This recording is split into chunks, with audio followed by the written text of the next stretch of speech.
What's good, y'all, and welcome to another vid. It's Tuesday, which means all the banners for this week got revealed. Let's talk about them, let's rate them, and also let's talk a bit about conspiracies. And no, I don't have any prior evidence, no, I don't have anything else on top. I just want to share it with you because it is logical and it should be something that has to be kept in mind because there's no way the devs are gonna miss it. But before we get to that, before we get to all the crazy talk, let's actually have a look at the current banners. So as usual, we are going to have a 2x banner for blue summons, a 2x banner for divine summons, and then this special banner right here.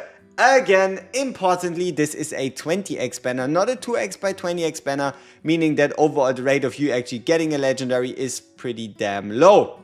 Now, I don't really want to go too in depth about these units, but at the end of the day, I guess you could say ever since like a couple months ago, Zilla2 has been falling off, right? It's been a while since we've seen her anywhere, be it Clan Hunt, not Clan Hunt, my bad, be it Guild Boss, be it Abyss, like any of the Guild Bosses, be it any other piece of content. It's just that she is single target magic damage dealing with range, yes, but her damage always came from Twinfion doubling the damage she puts out, and Twinfion just himself never really got a place to shine anymore ever since Abyss, with obviously Soulcadence just being the better option. And on top of that, Zilla2 is kinda getting outshone or replaced by a unit in a very similar spot. And that is another ground-based unit that can again turn into a ranged unit, another unit that is single target and magic damage, and a unit that is even better at synergizing together with Soulcadence as well as with the Inferno faction as a whole, and that is Lord Phineas in his ability to grant crit damage to everyone from the Inferno faction, the ability to inflict burns, and then also even more importantly his exclusive artifact that allows you to inflict damage reduction, which is just something Zilla2 can't quite compete with. And also he can really in fact do a whole bunch of damage, be useful in Gear Dungeon 2 as well as like other scenarios where Zilla2, I don't know, something's missing about her, you know what I mean? Like, I don't know, something's missing with Zilla2. The exclusive gear pieces they did give her, they didn't really do much. They buffed something that didn't really need as much buffing. And her exclusive artifact also feels a bit lackluster with the ability to, yes, inflict burns, but there's better options to do so. So overall, this is a banner where I would be like, yep, don't summon, right? Don't summon at all whatsoever, which then I guess already leads into a bit of this conspiracy, and that is looking at the dates. We are at the end of September. Being at the end of September also means something else, and that is exactly Halloween. We are 1 month away from Halloween, and there's a 0% chance the devs are going to fumble the excitement around the holiday in releasing something that's actually cool, right? Like, think about, for example, that Necromancer Painter from the dev interview, right? I mean, he would fit, just at least thematically to a point. And overall, I can't really see the devs not doing anything crazy in the next month. And this banner truly just isn't good enough to be worth any of your resources. On the note of resources, there's obviously one resource left to talk about. The Ancients, the hardest to get, the biggest payouts, the best units. And yeah, we have a Ancient banner. On top of that, there's also again an event where you can buy yourself better packs if you intend to spend this weekend anyway. You can support me down in the Smile One links below if you feel like it, but obviously no pressure whatsoever. If you want to do it, do it. If not, don't. It is that simple. So Kane is gonna be the newest guy to be released, but he is going to be probably overshone once again because he releases alongside someone else, the big Papa Praetus. Yes, I know Ingrid's been being a bit more prolific. Yes, Valara, she's been kind of doing her job really well, but Praetus still isn't a bad unit whatsoever, though I guess it's also getting to the point where some of you might even be closing in on A5 Praetus, or at least on a Praetus with already useful awakenings, and you don't really need the other ones because he's been here for a while. But overall, if you still don't own a Praetus, summoning on a Praetus banner is never whatsoever a bad idea. My guy can increase his max HP, increase his damage, increase his true damage output. He can get this, like, I always find this so funny. Praetus has Calypso, the whole hero Calypso, in a single one of his passives, and that is right here. That is the whole concept of Calypso in a single passive on a single unit.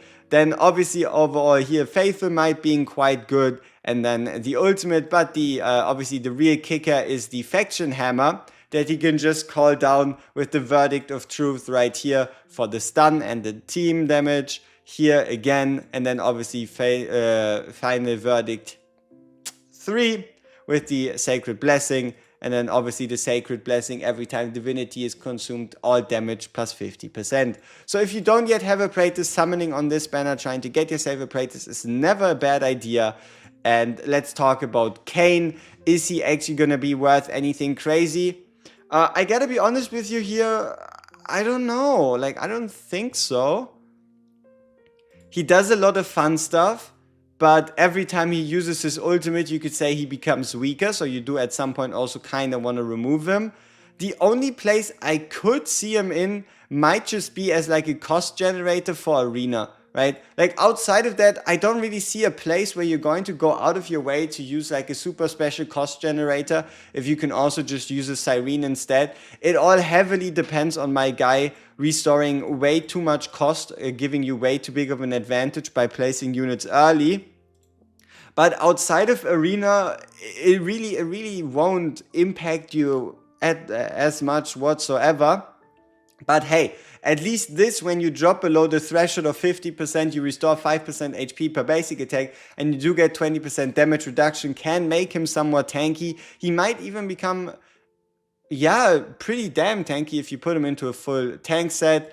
But overall, he has a pretty simple kit in that his basic attack allows him to hit AoE. His ultimate is just a big damage, right? It's just 1000% damage to up to 10 enemies at 650 cost. So it's somewhat expensive. It is indeed the normal mage range though, instead of the fighter range that he has.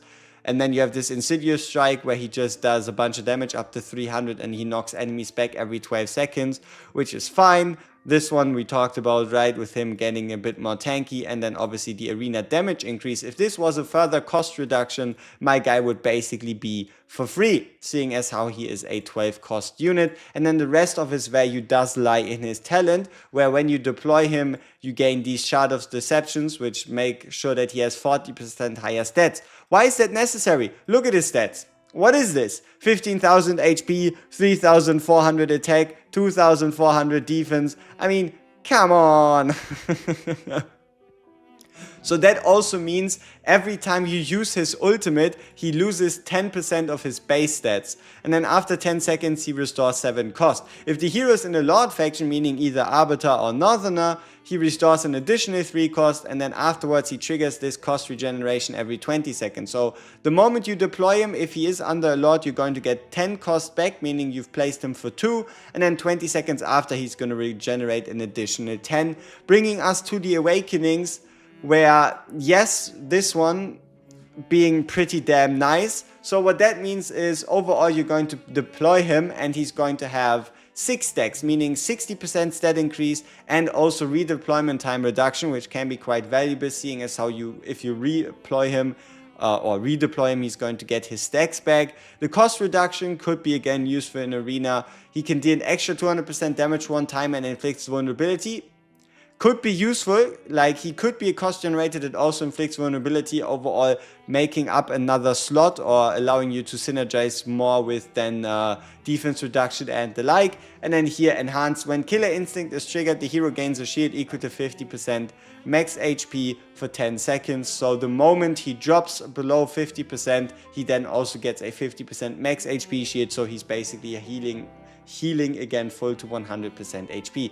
So I don't really think he's a must-have his banner at least is good enough to call it a must pull if you don't have a Praetus. And if you do have a Praetus, you really just have to make sure that if you do actually end up getting him, that these awakenings are worth it for you. So obviously here the attack increase is quite nice, and yeah, the true damage, but I think the big ones are A1 and A3 if anything. So yeah, kind of see how it's going with your Praetus, how you're handling all of this. And do keep in mind, Halloween might be something super spicy, something super special, and we see each other in the next one. Peace!